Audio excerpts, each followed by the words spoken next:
Hi, I'm Nelson and this is the Sir Nelson English School. In this school, we help you to improve your reading, writing, speaking, and listening skills. We also help you to pass the IELTS test. In this particular video, we are going to focus on the IELTS Task 1 Academic. In the academic module, candidates are required to write a report describing trends in a graph. Of course, you have to organize your work into paragraphs. The first paragraph is the introduction. How do you write the introduction? Writing the introduction. Often, the hardest part of writing anything in writing The hardest part of writing anything is writing the introduction. The introduction tends to be hard. If you have a good technique for this, then the rest of the task is usually less difficult. The first thing to note is that writing about visuals is not the same as writing an essay. This means three things. I'm going to give you techniques that will be able to guide you to write a much better introduction. Step number 1, show. So, how do you begin? There are 3 steps. Step 1, identify the main idea behind the graph or table. This will be the focus of your first sentence. Step 2, consider the details of what is being shown. For example, consider the units of measurement, the time frame, the place, and decide how much you need to include. Remember, you don't have to include everything. Step 1 and 2 involve understanding the visual, the graph, or the diagram. Step 3, consider the language to use. The introductory expressions, the tenses of the verbs, the correct expressions of time and or measurement, etc., like we are going to see in this video. What introductory expressions to use? There are 3 possible ways to start. 1 is to refer to the visual directly. For example, this graph shows the population of Asia in the 20th century. However, this method is not advisable since the introductions in the IELTS test will normally give you just this information. If you copy directly from the paper, you are wasting time since the examiner cannot assess your English from a copied sentence. So the keyword is paraphrase the information that is given to you in the heading, and that will be your introduction. Introductory expressions. You can say the graph shows, the table shows, the graph indicates, the graph illustrates, the graph reveals, the graph represents, or even presents. These expressions can help you to begin your introduction. Warning: avoid using the phrase according to the graph.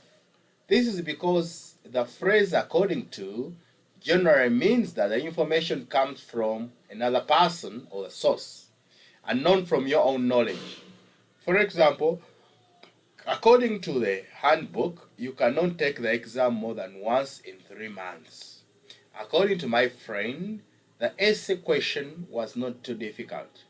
In the case of a graph or a table that is shown, the information is there right in front of you, the writer and also the reader. So you can both know it, that is, it does not come from another source. And remember, we want to test your own knowledge.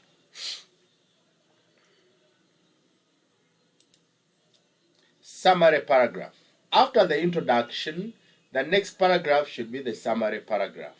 To write the summary paragraph, you can begin with expressions like, it is clear that the population grew significantly, it is noticeable that the price increased slightly.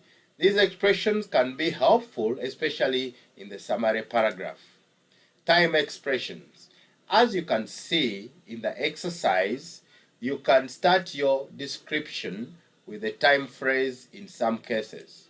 For example, between 1950 and 1990, production rose significantly.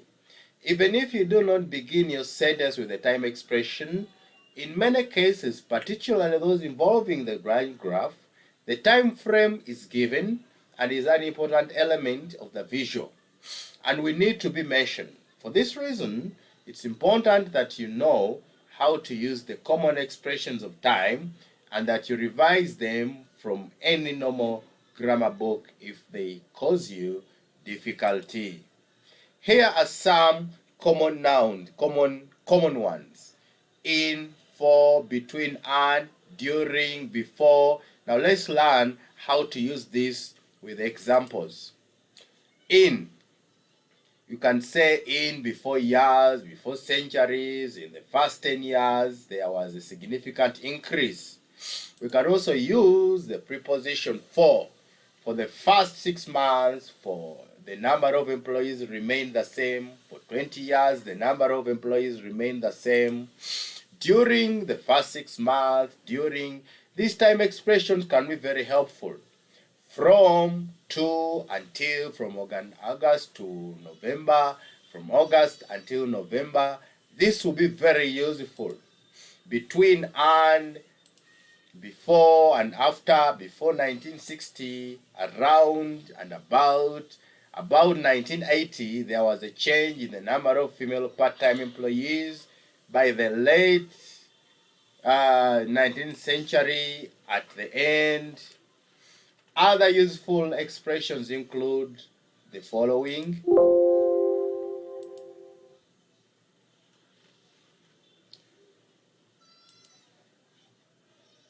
Note that you can refer to a decade as the 1980s. There is an apostrophe before the S. Use the right tenses. It is important to select the correct tenses. Points to remember. For most visuals, a specific time in the past will be given, and you will need to use the past simple tense. If two things took place at the same time, you might use the past continuous tense for one of them. For example, while pottery production was rising during this period, there was no change in mutton production.